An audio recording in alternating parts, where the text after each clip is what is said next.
Assalamualaikum warahmatullahi wabarakatuh.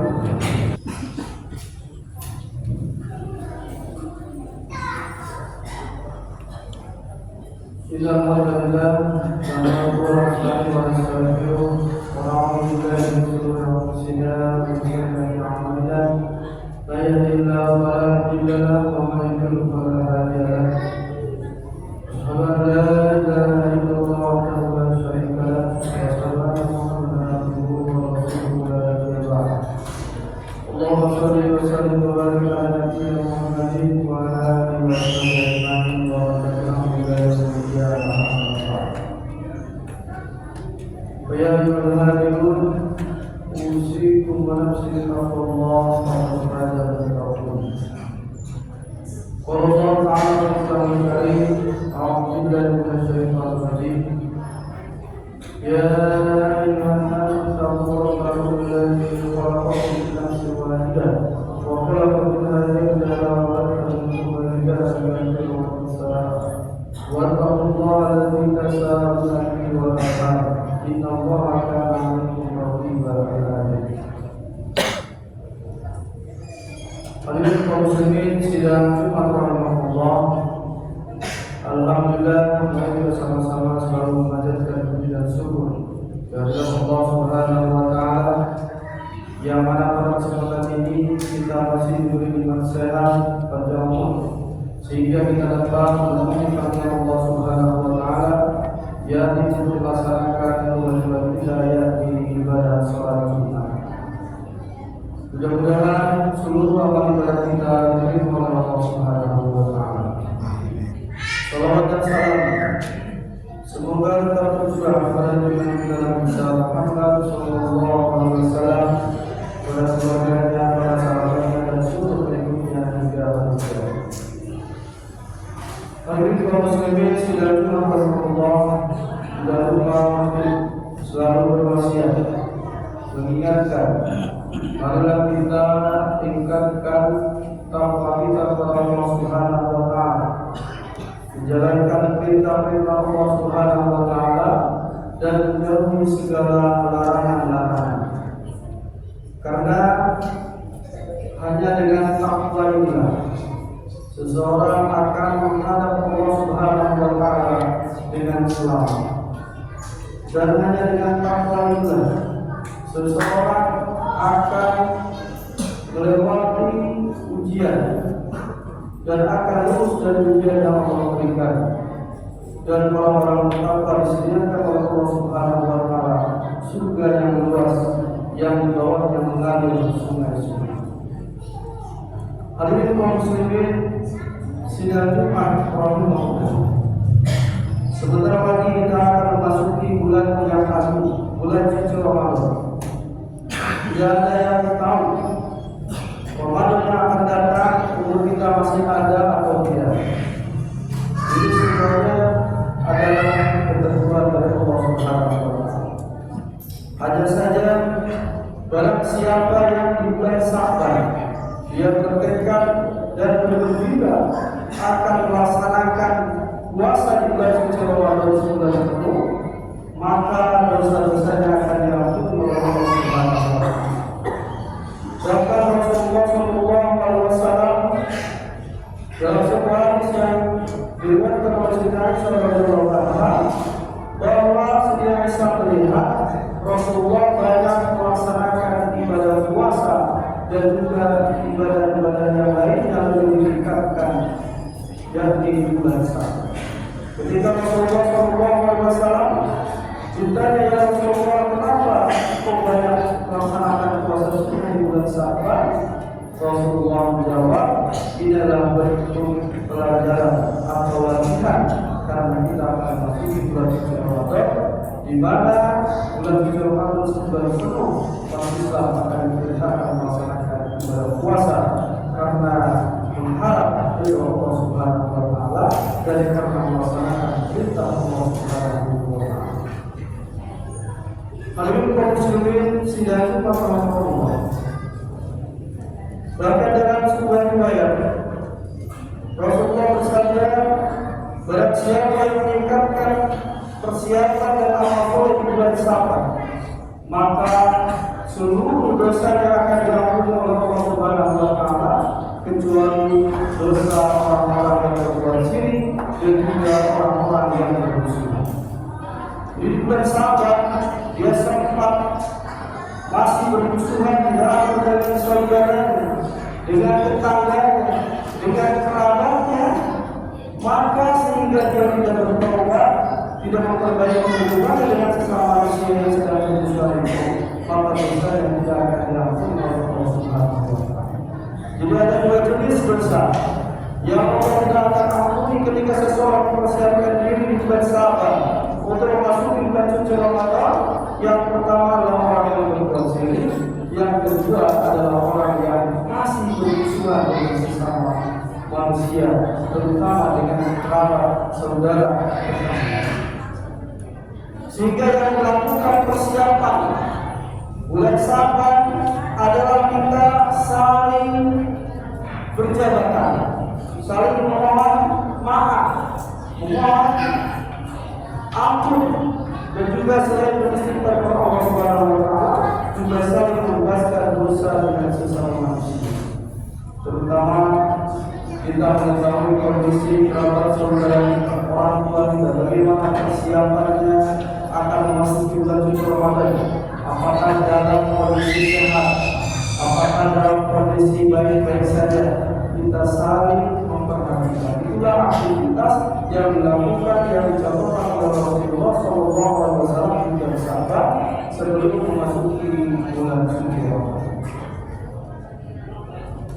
Hadirin kaum muslimin sidang Jumat Rasulullah, perlu diketahui bahwa kaum muslimin yang memiliki iman yang lemah, tentu saja di bulan Sabat tidak ada kelemahan di dalam hati, dalam iman, bahwa ada rencana yang tidak bahwa nanti kemungkinan di bulan Ramadan saya tidak kuat berpuasa, kemungkinan di bulan Ramadan akan berbuat ini. Bahkan orang yang lemah imannya ketika masuk ke bulan Ramadan itu, dia tidak ada rasa yang berbeda, riak di dalam hati, bahkan tidak merasa berat ketika akan masuk ke bulan suci. Nah, tentu saja ini perlu dilakukan, perlu diukur dengan ilmu bagaimana kita mengisi bulan suci Ramadan. Hadirin kaum muslimin sidang Jumat Rasulullah, bahwa bagaimana agar ketakwaan dan iman kita semakin kuat, semakin tersusun, tentu saja kita harus banyak mengkaji dan juga banyak belajar, tentu saja banyak membaca Al-Quran agar iman kita tetap semakin kuat dan juga semakin dekat ketakwaan kita kepada Allah Subhanahu wa taala. Apalagi di zaman saat ini begitu banyak ujian, tantangan bagi iman setiap kaum muslim. Mungkin banyak kita tergoda dengan hal-hal yang diharapkan kita terjerumus melakukan. Ini adalah merupakan tantangan bagi orang-orang ini. Apalagi nanti Allah Subhanahu wa taala akan menguji keimanan manusia yang paling kuat, yang paling dahsyat, yaitu di akhir zaman. Allah Subhanahu wa taala akan membedakan mana orang-orang beriman dan mana orang-orang munafik, akan terpisah, yaitu dengan Allah mengirimkan sebuah makhluk yang mana makhluk ini yang paling banyak pelajarannya dan paling sedikit manfaatnya, yaitu Dajjal. Dajjal akan keluar dari Khurasan, dari sebelah kiri sana, berjalan dari bumi, seluruh bumi akan diinjak oleh Dajjal. Dajjal akan diinjak selama 40 hari. Semuanya akan diinjak, semuanya akan didatangi kecuali dua kota suci, yaitu Makkah dan Madinah.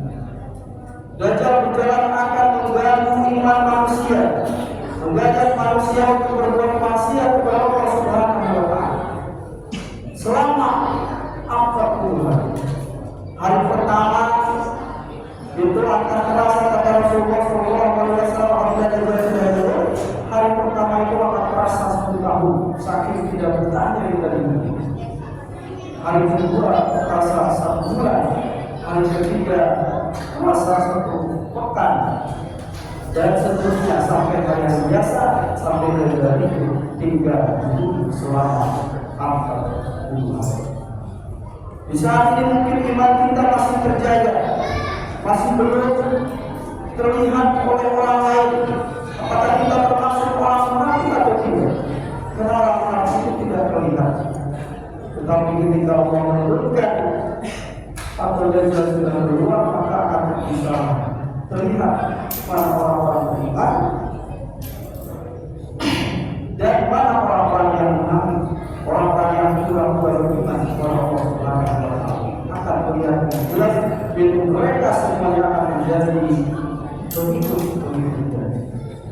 Bahkan Rasulullah SAW mengingatkan, wahai kaum manusia, apabila nanti Dajjal itu keluar turun, maka tahanlah, jagalah istri-istrimu dan anak-anak perempuanmu, karena yang paling lemah iman itu adalah kaum perempuan. Karena Dajjal akan mengelilingi manusia dengan kekayaan, dengan uang, dengan harta, dan yang paling banyak terpedaya adalah kaum perempuan. Sehingga Rasulullah memerintahkan, tahanlah anak-anak perempuanmu, tahanlah istri-istrimu, ikatlah mereka di dalam rumah kalian. Jangan sampai kemudian ketika Dajjal sudah keluar atau sudah berada di sini. Karena mereka akan mengajaknya, menjawabkan, membuduknya agar menjadi begitu. Hadirin kaum muslimin, sidang Jumat rahimahullah. Maka tanda akhir zaman juga setelah Dajjal pun maka akan turun imaman. Doa juga akan dibayar di hadapan Ka'bah, dibayar oleh kaum muslimin di sana. Lalu maka akan memimpin kaum ini dengan berperang melawan Dajjal selama 7 tahun. Maka akan memimpin umat manusia dengan kaum ini dengan memenuhi peradilan, memberantas kebatilan selama 7 tahun. Setelah Imam Mahdi wafat, maka akan digantikan oleh Nabi Isa alaihissalam. Nabi Isa alaihissalam akan memimpin untuk memimpin di kaum ini selama 40 tahun. 40 tahun akan dipimpin oleh Nabi Isa alaihissalam, dan ketika Nabi Isa alaihissalam memimpin manusia di bumi ini, seluruh umat manusia beriman kepada Allah Subhanahu wa Ta'ala. Semua manusia menjadi muslim ketika dipimpin oleh Nabi Isa alaihissalam.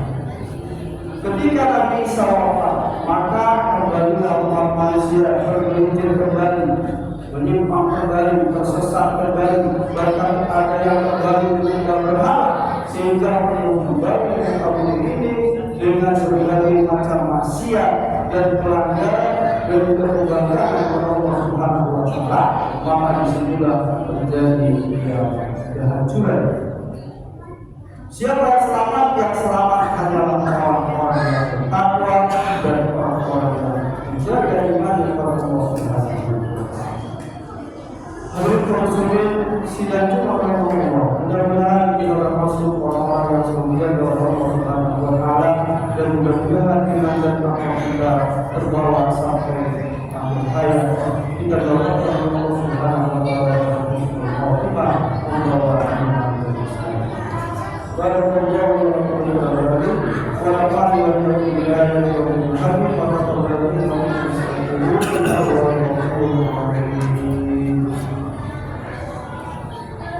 Allahumma shalli ala sayyidina Muhammad wa ala ali sayyidina Muhammad.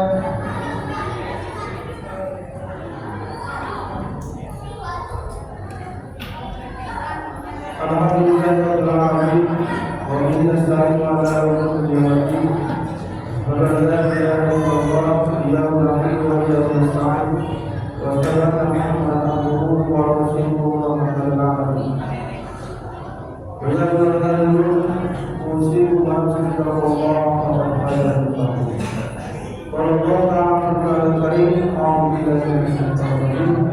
إن الله وملائكته يصلون على النبي يا أيها الذين آمنوا صلوا عليه وسلموا تسليما اللهم صل وسلم وبارك على نبينا محمد وعلى آله وصحبه أجمعين وارض على خلفاء سيدنا محمد وعلى آله وصحبه أجمعين وارض علينا برحمتك يا أرحم الراحمين اللهم صل للمسلمين والمسلمات والمؤمنين والمؤمنات